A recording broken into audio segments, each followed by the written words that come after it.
And is the communication with like internal team members sometimes difficult, or? Mm, I would say no. I think, yeah, for me it's always important that I get along with everyone quite well. So I try to, yeah, build some sort of relationship with the people I work with.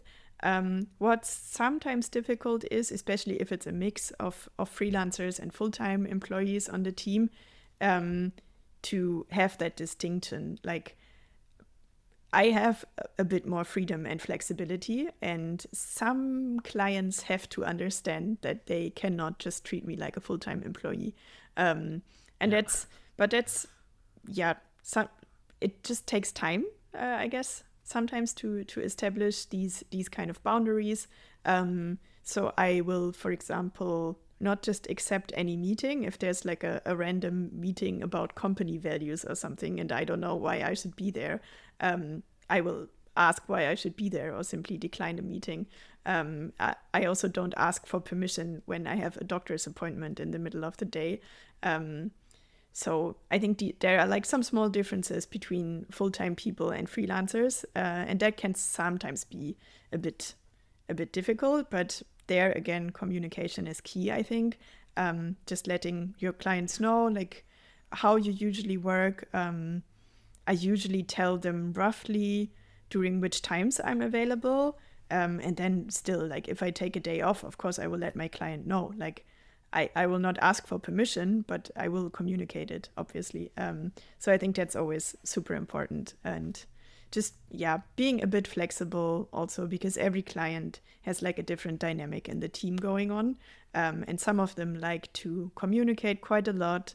Others like to communicate a little bit less. Some people are all about async communication. Others want to jump on a meeting for pretty much everything. So yeah.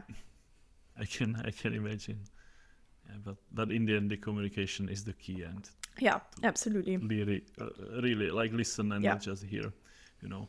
Yeah. So you talked about how important for you is the performance and the your to know your tooling. And one thing that everyone is discussing these days is the Mhm. use of AI for the development. Do you use AI enhanced tools, or do you have any Yeah, I experience? use Copilot, so that's the biggest one for me probably. I haven't used Cursor yet. Everyone is talking about it, but I have yet to try it out. But Copilot for me is definitely a game changer, I would say. I do not feel like it will take my job. Like it's for me right now, it makes my job a lot Yeah. easier.